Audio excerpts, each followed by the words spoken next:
We've discussed this in terms of course, what's happening around the country and the emails that have been coming into the elected officials, asking for our confirmation and promise of extending our promise to everyone that what we do as a local government and as a community here, protects one another.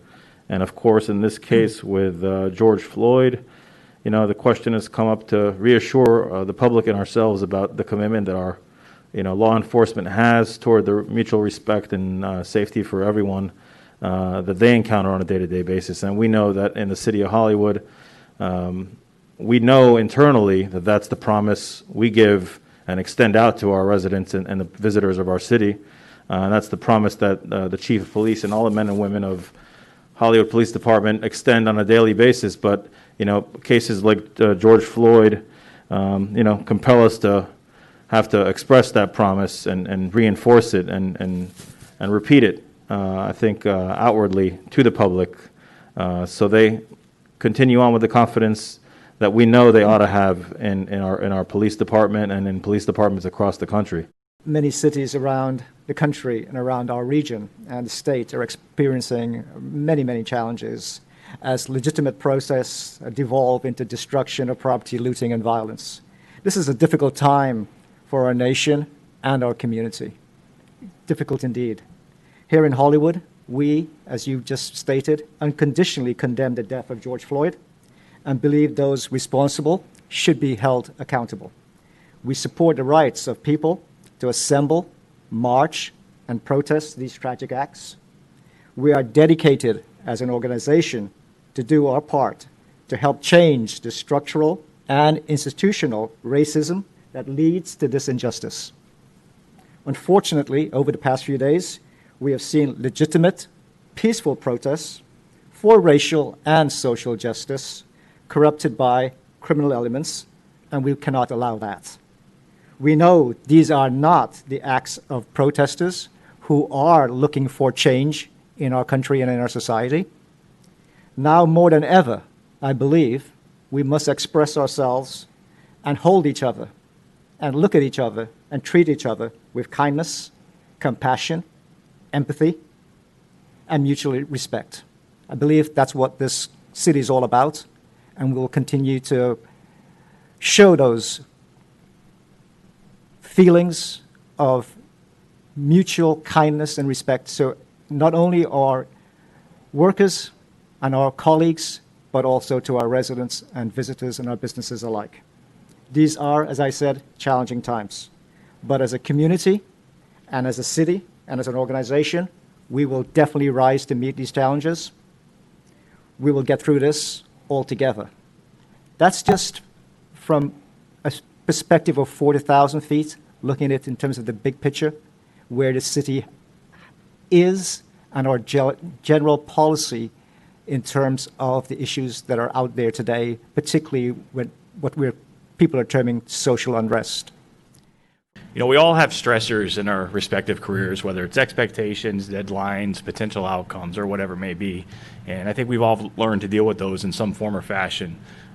So not being egotistical, there's not many things that keep me up at night. The incident that happened on May 25th has kept me up at night each and every night. So let me start by first saying that in no way do I or the members of the Hollywood Police Department, we do not condone the action of those four individuals.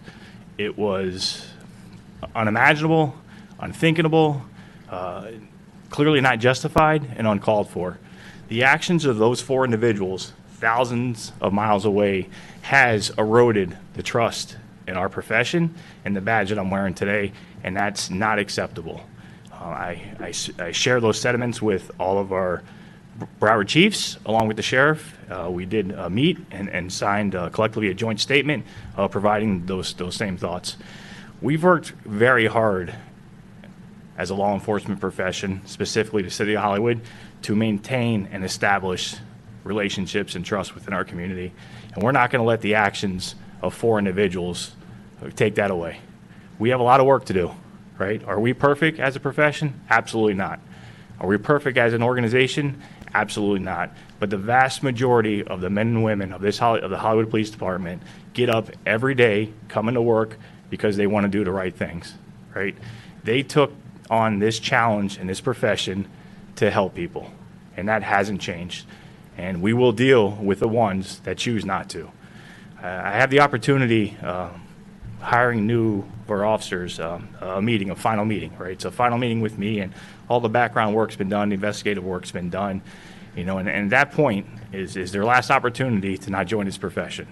So I tell them, listen, you're coming to a great city, a great police department, the best in the county and the best in the state. We'll provide you all the opportunities to succeed. We'll give you the tools. We'll give you the training. We'll certainly give you the experience, but what I cannot give you is a heart. I cannot teach you to be a good person. So if you do not have that in you, this is not the profession for you. And that message is instilled right from the get-go. And speaking with the members of the organization, senior staff, and even the officers, it's appalling that here we are today in 2020 having this conversation. It just why does this continue to happen? We're better than that, right? We've done a lot. We've done a lot of good in this community. We've done a lot throughout the nation. And here we are again today having to defend our actions. And there's some upset people, and they should be, right? You could probably see a little change in my voice here because it's upsetting, right? And it's just not because of what we've done to get to the point where we are today, just because the principle of it, that should not have happened, right? So I think it's important for that message for me, and Mr. Manager, thank you for providing me the opportunity so everyone hears that coming directly from me, and I think I speak on behalf of the entire police department and the city as a whole. So for many, many years, not just since I took over the organization, but for many, many years, our philosophy and our mindset and our challenge has always been to establish and maintain relationships throughout our community. And we do that in a number of ways. Just last year alone, we held over 54 individual community events. We have Coffee with a Cop. We got our youth programs up and running. We have mentoring, reading programs. Even through this COVID, we've done some conference reading seminars or reading some books. We've participated in our PAL program, the toy drives, the food donations, everything. Community meetings, making sure officers at every NTLs at every HOA meeting, and whatever we can to establish these relationships and this trust, and it's helped us, right? We've seen the value even when some other cities are experiencing some issues throughout the county or even through the state. We're fortunate enough not to experience those yet. That's not my concern. My concern is the outside influences that the city manager referred to. And that's why the value of establishing these relationships and maintaining them with our community and that trust is so important, because we can't police ourselves out of this situation. What's going to make this subside is input and assistance from our community, right? We 100% support individuals' right to peacefully protest, and we'll do everything possible to ensure they're successful with their protest. And our primary responsibility that we're there for is their security. We want to provide them an avenue to protest, and we want to make sure that they're safe. If it's a stationary protest, we're happy to provide support. If it becomes mobile, we're happy to provide assistance, blocking off roads, providing escorts, whatever it may be. Right? That's our duty. That's our responsibility, and we're happy to participate that.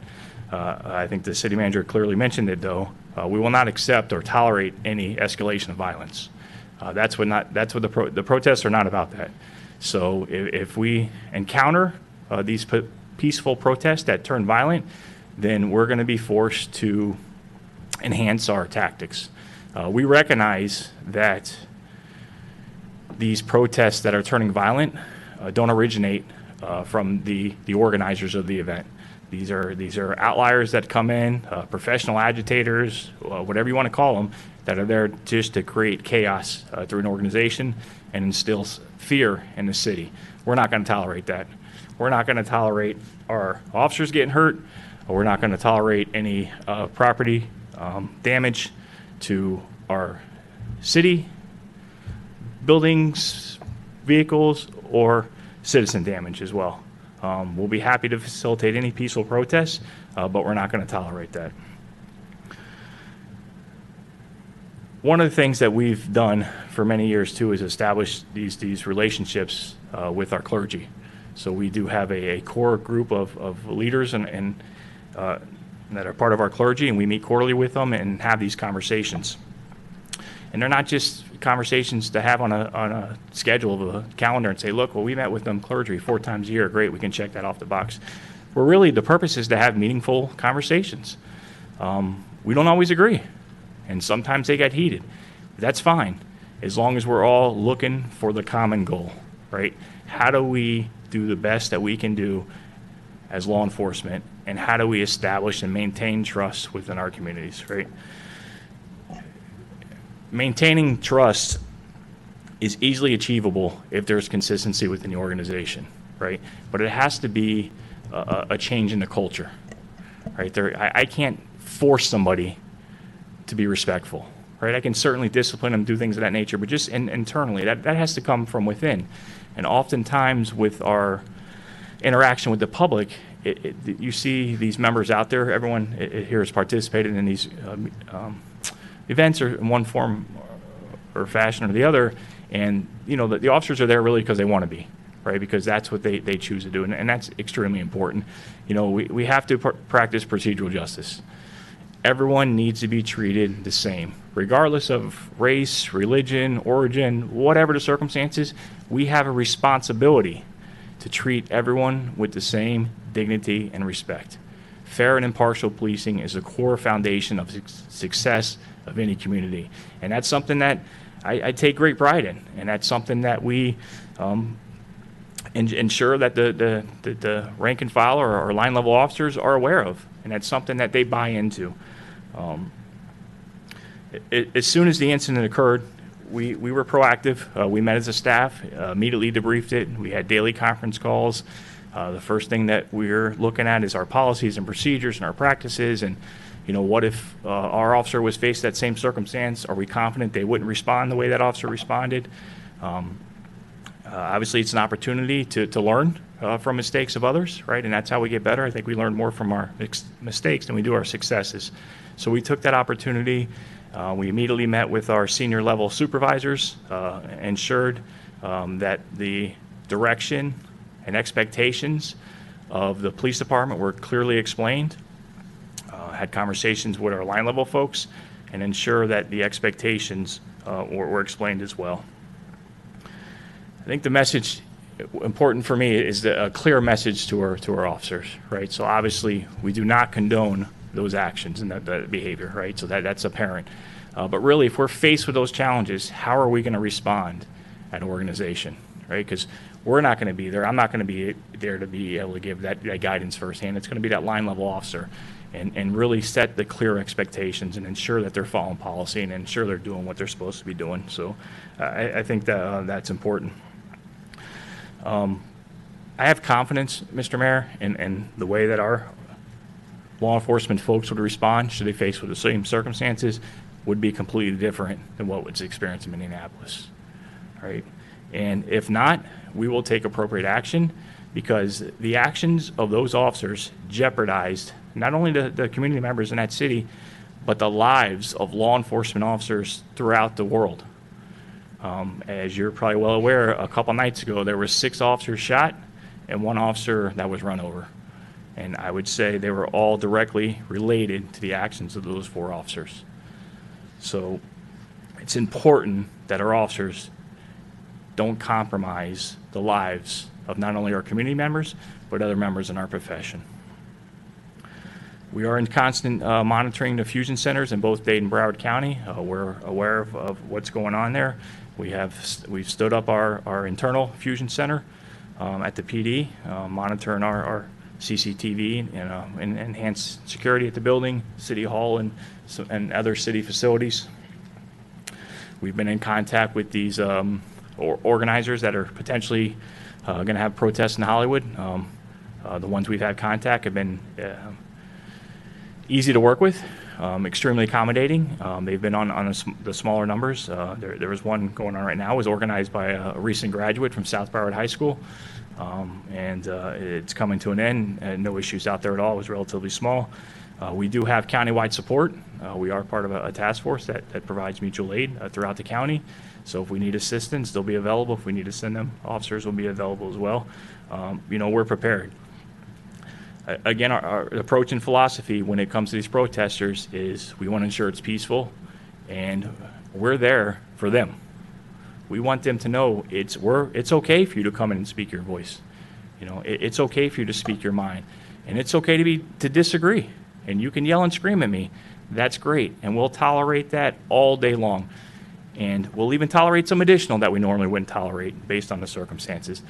But we will not tolerate the violence. So I think that message is clear there. And I see throughout the country, you see this kind of changing to a more, I don't know, looking for a positive effect, right? You see protesters that are out there engaging these agitators and saying, hey, not here, not part of my protest. I witnessed it in CVS in Dade County where somebody was trying to break out the window and a protester stepped in and said, wait a minute, this isn't what we're about. And you see it happening all over the country, and that's encouraging, right? So if there's some good with the violence that was associated with it, I think that's encouraging. And really, we want to make sure that the message doesn't get lost, right? The concern is racial inequities and social injustice, right? And that has to be the focus. If we spend all our time and energy dealing with the violence, we're not going to spend the time and energy needed to deal with the issues at hand. First, thank you, Chief, for clarifying and speaking out on behalf of the entire police department. I know they're a great group of guys and female officers, and we really stand out, and I pray for their safety as well, and that God gives them the guidance to be able to get through the tough times and be able to deal with pride. And they have our full support as well as our residents, so thank you. I just want to express my thanks to the chief and the city manager and both of their staffs for their continued commitment to racial justice, not only in our city but throughout. And particularly want to thank the chief. Certainly us here at City Hall know the commitment that the Hollywood Police Department has toward the community and toward the profession to undertake it with the highest degree of professionalism and respect and the commitment we have toward treating people fairly. We take it for granted because it goes without saying, and that's the policy that you've set forth, of course, and your predecessors within the Hollywood Police Department, and we're proud of that, and I want our community to know that is our forever ongoing commitment in the city of Hollywood, to have professional law enforcement that is here to serve and protect the community.